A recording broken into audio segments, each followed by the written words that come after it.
I am a 28-year-old female and have been married to Ray, a 30-year-old male, for 4 years and have known him for 8.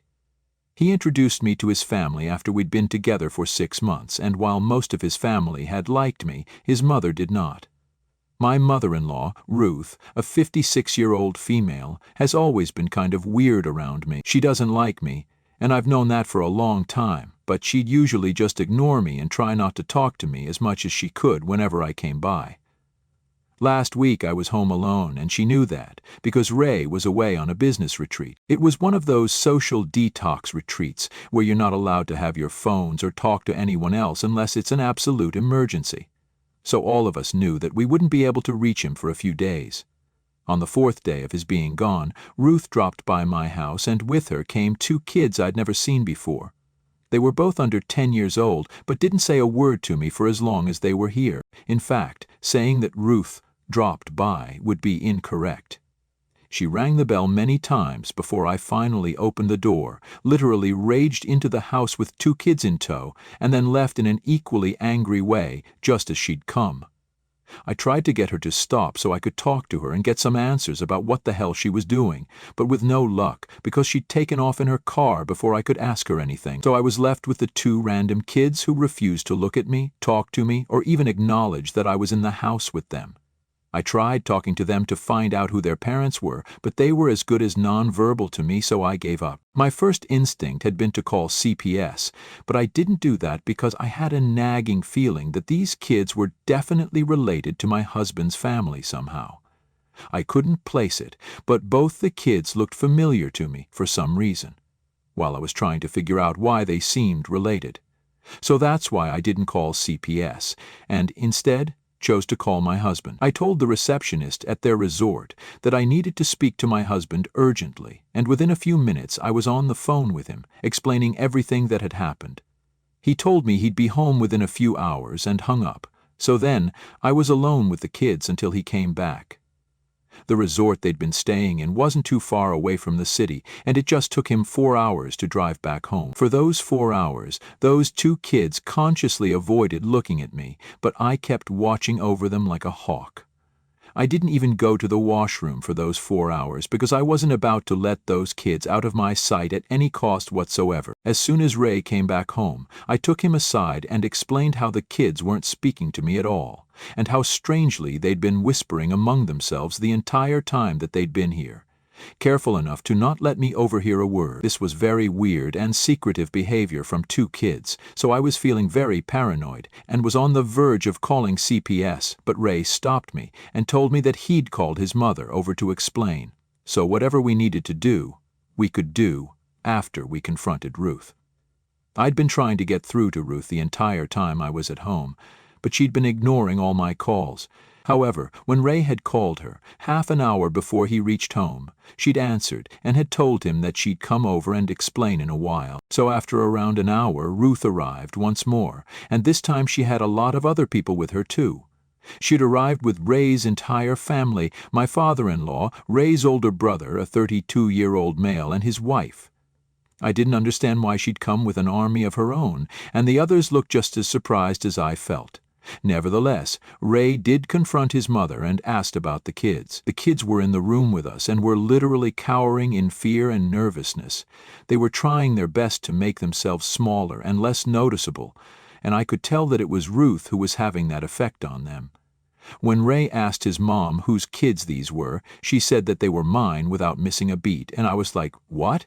Because of course these weren't my kids. Ray and I had decided to remain child-free for a few years, and if we changed our mind later, we'd just adopt. That had always been the deal. So I was shocked at Ruth's allegation, and so was the rest of the family. Ray told her to cut it out, because obviously we thought she was joking, but she doubled down on what she said and started off with some completely fictional story. Apparently 3 weeks ago she'd been contacted by some random man who told her that I was his ex-girlfriend. I'd been dating this guy for years and even had 2 kids with him during the course of our relationship, but once I got married, I cut him off and abandoned those kids as well before ghosting him. Now that he'd found me after several years of stalking, he'd tried to contact me, but I'd just blocked him again, so he'd been left with no other option but to contact my family, and that happened to be Ruth. He'd supposedly dropped the kids off at her place, and she, in a fit of rage, had dropped them off at mine so she could reveal to everyone that I'd been a cheater and a liar all along. While she was speaking, I was literally at a loss for words and just kept staring at her with my mouth wide open, and she went on concocting some nonsense. After she was done talking, she told Ray that since I already had kids now, we had to get custody of them and make sure we raised them well because the dad didn't want them anymore. Ray refused to believe her and told her to take the kids and go because he knew she'd been lying all along, but unfortunately the rest of the family wasn't convinced. They did think that my mother-in-law was telling the truth and so insisted that we take care of them. Or maybe they did know that Ruth was lying but just didn't want to take up the responsibility of raising 2 random kids, and so they were pushing them onto us. There was a lot of shouting and yelling during the argument that came next, and eventually Ray told them that we'd keep the kids with us for just a day for their sake, but after that, if Ruth didn't come and take them, then he'd call CPS. All this time, the kids were in the room with us, but as soon as CPS was mentioned, they ran to another room and somehow managed to lock themselves in while screaming in terror that they didn't want anyone to come take them away. My in-laws took that opportunity to leave us with the kids, and we spent the next half an hour trying to calm them down and convince them that nobody would come and take them away. They'd finally spoken to us, so at least that was an improvement. And after a while they opened the door too, and it was clear that they'd been crying because their eyes were all red and teary. So we consoled them, put them to bed in the guest room, and went to sleep ourselves in our bedroom. We'd had a long, tiring day, and we were confused as hell as to what was going on here. Ray and I didn't even talk much before going to bed, because we were that tired. It was not until the next morning that Ray and I discussed what to do next with the kids. We couldn't take care of them forever, because that had never been in the cards anyway, but we couldn't call CPS either because apparently they were terrified of that idea. While we were brainstorming, Ray said something about how it would help so much if there was some proof that Ruth had brought the kids here. Finally, when he said that, I was reminded of the security footage from the cameras that I'd installed outside. In the panic and hubbub of the previous day, I'd completely forgotten about the security cameras and that I could actually use that footage to prove that Ruth had brought the kids here. To be honest, we'd never had cause to use the cameras, so we'd forgotten about them. But when Ray said that and I remembered, we rushed to the laptop to access the camera footage. When we played it, we saw Ruth get out of her car and grab the kids. Then she marched them up to our door, and that's when something crazy happened. One of the kids tried to shake her off and make a run for it back to the car, but she grabbed him real quick once more and proceeded to shake him violently. It was the younger kid who'd tried to run, and when the older sibling saw him being shaken, he tried to tell Ruth to stop, but she turned around and slapped the older kid on the cheek. I gasped, because the slap even looked like it had hurt, and it finally made sense that they were cowering in fear when they saw Ruth in the house once more when she came by to argue with us. Ray was just as shocked as I was, and we realized that the reason that the kids hadn't been speaking had probably also been because of Ruth. She'd instructed them not to talk, and that's why they'd kept to themselves. We realized immediately that something fishy was going on and wanted to call the cops or CPS, but the kids' terrified faces when we mentioned them the previous day were haunting us, so we didn't. Instead, we called a friend of ours who was a cop and informed him about what was going on, and he's the one who advised us to post the security footage on our social media. For one, it would help us prove that it was Ruth who'd brought the kids along with her. And secondly, the kids were definitely not ours.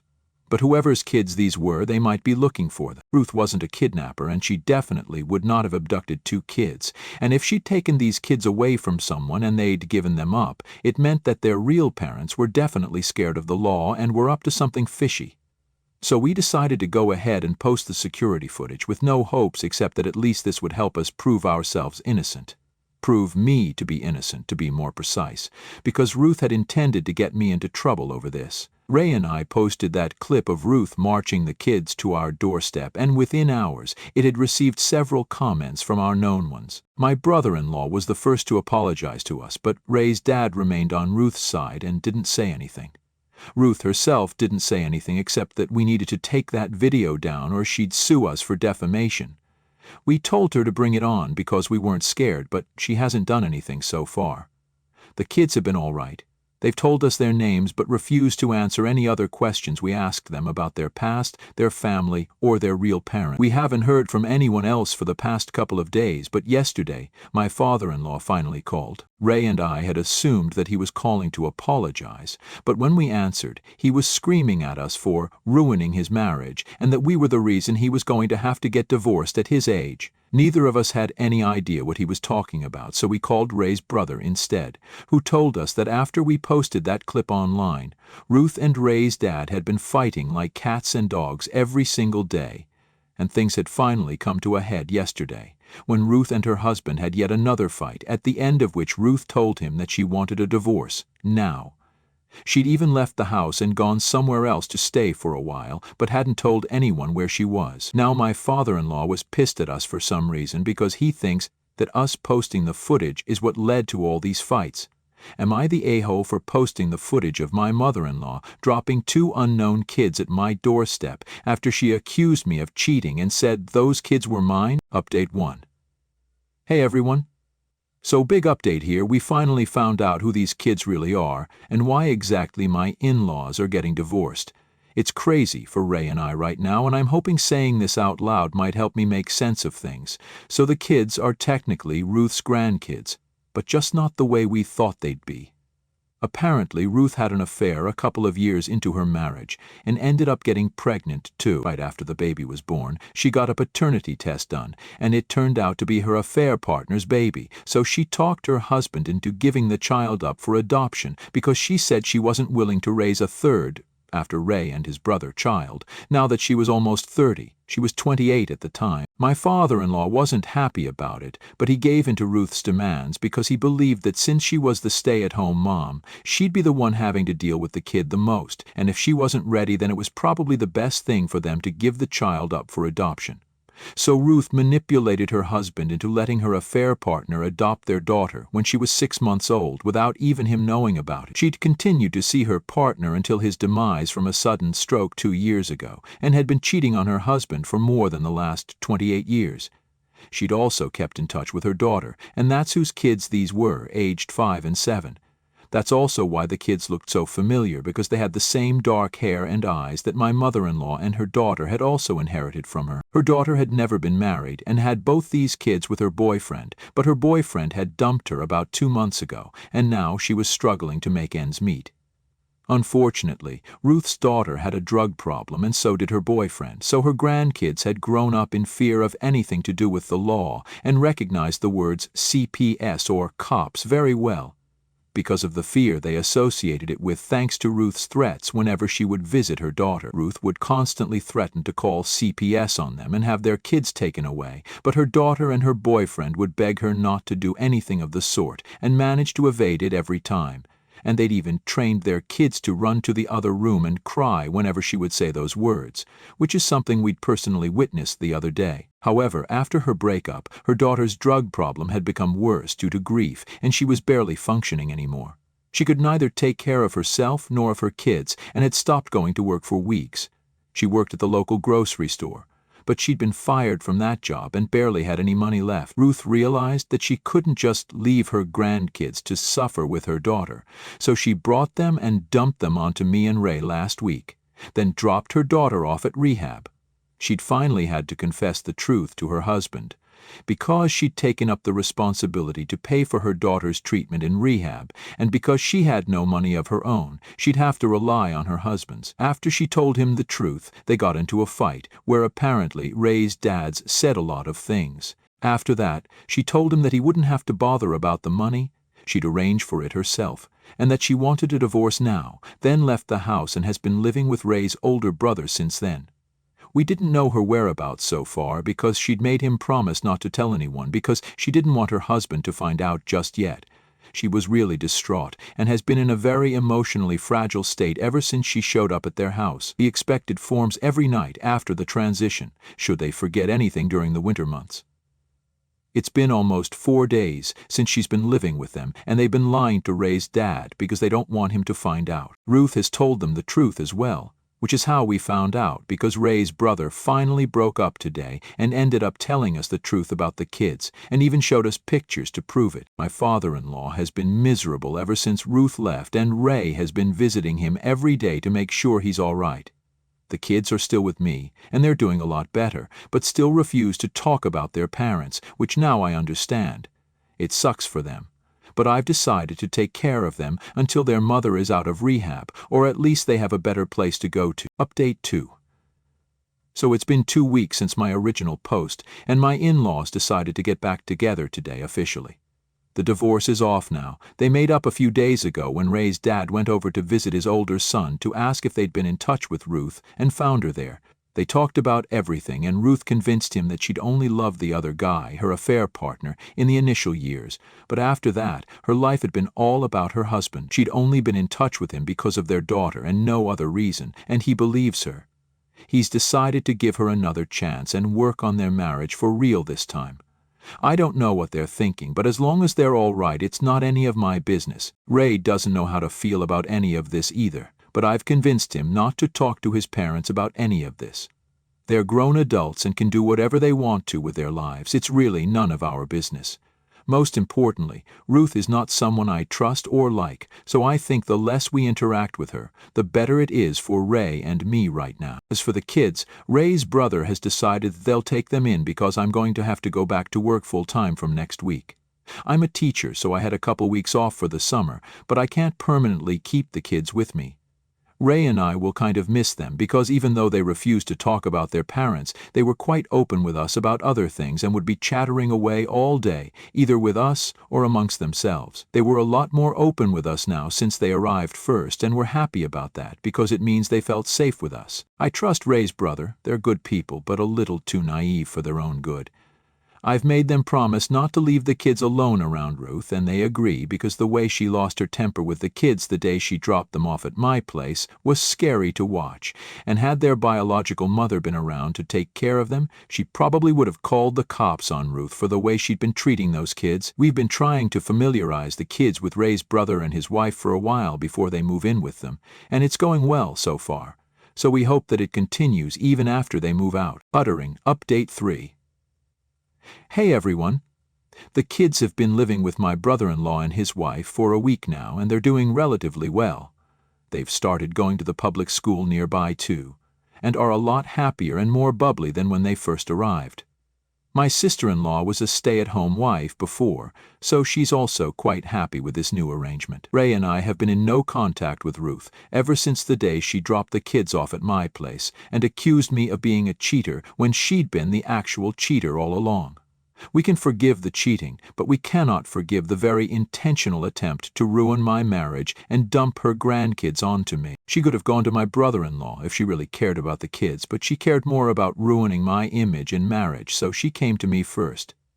I'm lucky that Ray is a trusting husband, and a good man who didn't just believe his mother blindly while she was saying all those things about me.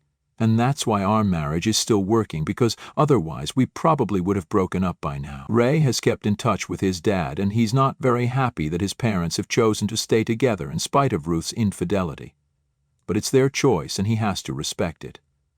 Mostly because I don't want him to intervene in their relationship. He's very upset with whatever Ruth has done, and thinks that she's definitely the worst mother in the world right now who somehow managed to fail all 3 of her grown-up children, and I agree with him, but I don't want him to confront her about it. I just don't want to talk to her, see her, or hear from her ever again. My father-in-law has since apologized to me for not believing in me when Ruth made up that story about me, and for blaming Ray and me for posting the footage of Ruth mistreating the children, but I don't buy it. I don't think someone can just change their mind overnight, and I don't want anything to do with him either. Ray can keep in touch with him, but I don't think I'll be attending any holiday parties hosted by my in-laws anytime soon. Update 4. So, it's been a little over 3 months and my half-sister-in-law, Ruth's other daughter, was finally released from rehab 2 weeks ago. My brother-in-law and his wife have continued to foster the kids and will do so for the foreseeable future because Ruth's other daughter is still not completely fit to raise 2 kids on her own just yet. She's living with Ruth and my father-in-law, which is crazy to me because the man is literally living with his wife's affair partner's daughter. I'm not as large-hearted and forgiving as that, or maybe I just have too much of a spine to forgive a cheater. It's ridiculous to me, but hey, if it works for them, then it works for them. We still haven't talked to them, and we definitely won't in the future either, because Ruth is just a garbage person, and we're sticking to our decision to cut her off. She's tried several times to reach out to Ray again, but my husband loves me too much to even consider speaking to that woman again, and I love him for that. Ray's also been telling me that the kids are probably going to get adopted by his brother soon enough, because they've grown too attached to the kids, and since their father doesn't want them anymore and their mother isn't capable of raising them, it'll probably be easier for them to get custody as well. They haven't done anything yet legally, but I really hope they do get custody of the kids because, as far as I'm concerned, that's the best thing that can happen to those kids.